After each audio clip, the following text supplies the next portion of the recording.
Also across the bridge here is another tropical safe haven for many animals, but this one is based on mangroves, in particular red mangroves. So while they might look scrawny on the surface, their root systems are quite vast, able to hold things together even with sand and through tropical storms. So they are very important and provide a safe haven for many animals to lay their eggs.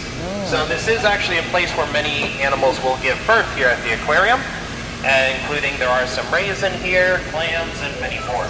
Now also in the back here then we do have some other nurseries, including where also then are Oh, look at the blue starfish.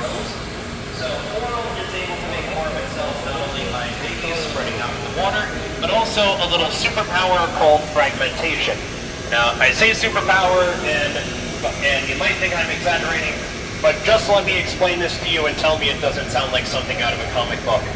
They lose a part of their body, not only then does it grow back, but then if the conditions are just right, they wind up with a whole other copy of themselves. That would be like if you lost an arm and then there were suddenly two of you. Coral is just living that every day, basically. So not only then do we keep an eye out for pieces that have broken off in our reef wall, but sometimes they will go in with special tools, do a little bit of pruning for the ones that are getting a bit too big for themselves, and they'll bring back those smaller pieces to this nursery here, and they'll continue growing on their own. Now the fish are important because they're able to get into the coral and clean it in ways that the filter can't just do on its own there. And so everything is working together here. Now also a way that you can help out is just double checking your sunscreen.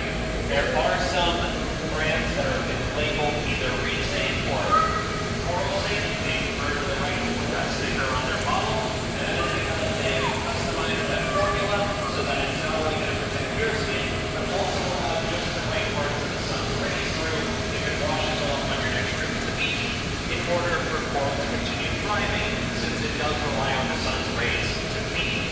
However, others are going to be much more of a gamble and would actually wind up starving coral.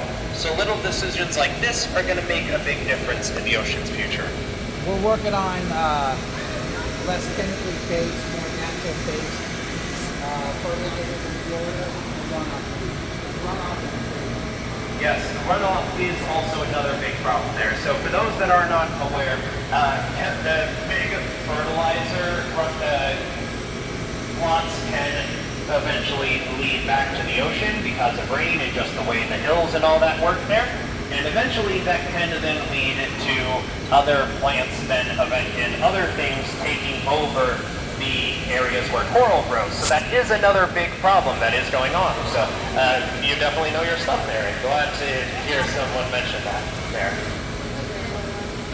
So there are a lot of other ways that folks can help out there. The sunscreen I just definitely know is one of those little calls to action that are sort of easy to work off of there.